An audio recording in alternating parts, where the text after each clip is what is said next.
धापुर नाम का एक छोटा सा अविकसित गांव था। गांव का विकास नहीं मतलब गांव में रहने वाले लोगों का विकास नहीं। इस गांव में कुछ 3-4 परिवार थे जो थोड़े बहुत खानदानी थे, बाकी सब मेहनत मजदूरी करके अपना जीवन गुजारते थे। इसी गांव में दीना नाम की एक विधवा औरत रहती थी। रहने के लिए छोटा सा घर था। 2 बच्चे थे, शायद एक 5 साल का और दूसरा 3 साल का होगा। दीना का पति बहुत मेहनती था। वो दीना को किसी चीज़ की कमी महसूस नहीं होने देता था या कैसी भी हालतों में साथ नहीं छोड़ता था। कैसी भी परिस्थिति हो, दोनों साथ मिलकर सामना करते थे, पर कौन जाने किस पर कौन सा अनर्थ कब आ जाए। दीना के जीवन में ऐसी घटना घटी कि उसी घटना ने दीना के पति को दीना से छीन लिया।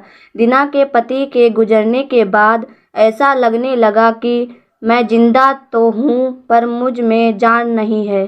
परिवार चलाने के लिए अब दूसरा कोई नहीं था सिवाय दीना के। इसलिए कैसे भी करके दीना ने अपने बच्चों की खातिर खुद को उस दुख से अलग किया।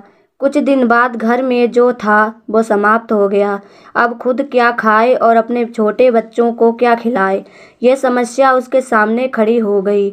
बच्चों के लिए दीना को अभी कुछ काम करना ही था।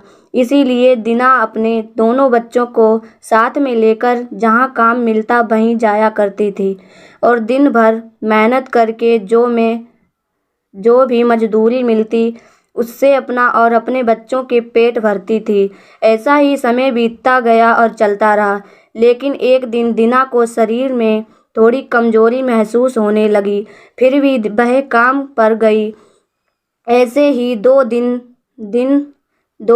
दिन दीना काम पर जाती रही, लेकिन उसकी शरीर की कमजोरी कुछ ठीक नहीं हो रही थी बल्कि और बढ़ती जा रही थी। ऐसे में काम पर जाना दीना के लिए कठिन हो गया। दीना बहुत चिंतित रहने लगी। अगर काम पर नहीं गई तो मेरे बच्चे भूखे मर जाएंगे।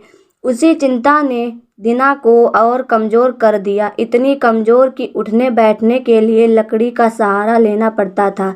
इस कारण उसके बच्चे भूखे मर रहे थे।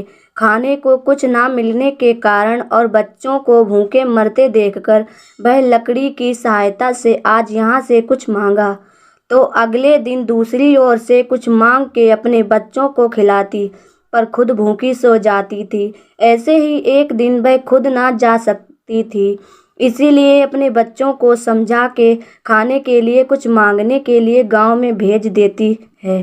कुछ समय बाद बच्चे 2 चपाती और थोड़ी सी सब्जी लेकर लौटते हैं।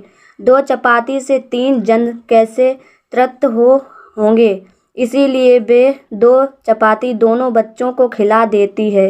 वह बरसात का समय था। बिजली ना होने के कारण घर में अंधेरा छाया हुआ था। अंधेरे में ही वह अपने बच्चों को एक कमरे में सुला देती है और वह दूसरे कमरे में जाकर सो जाती है।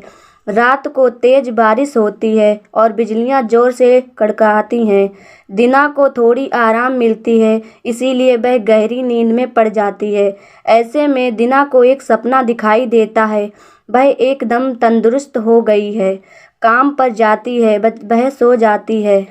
वह सोचती है अपने बच्चों को काफ़ी समय से अच्छा खिलाया नहीं, इसीलिए वह अपने बच्चों के लिए चविष्ट खाना बनाती है। बाद में अपने बच्चे और वह साथ में बैठकर खाना खाकर सो जाते हैं। आगे सपने में दीना ने देखा उसके बच्चे जिस कमरे में सोए हुए थे उस कमरे का छत गिरकर उनके दोनों बच्चे मर जाते हैं।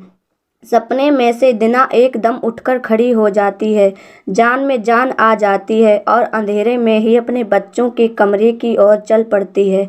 कमरे में जाकर अपने बच्चों को देखकर दीना चैन की सांस लेती है। उसी समय दीना को शरीर में ज़्यादा कमजोरी महसूस होती है, जिससे वह नीचे गिर जाती है और फिर वहाँ से उठ ही नहीं पाती है। चैन की सांस दीना की सांस ले लेती है। दोस्तों, यही होती है माँ की ममता, जो मरते दम तक अपने बच्चों के खातिर जीने का जुनून रखती है। माँ की ममता तो अनमोल है। आशा करती हूँ यह कहानी आपको अच्छी लगी होगी, तो प्लीज़ हमारे चैनल को सब्सक्राइब करें। धन्यवाद।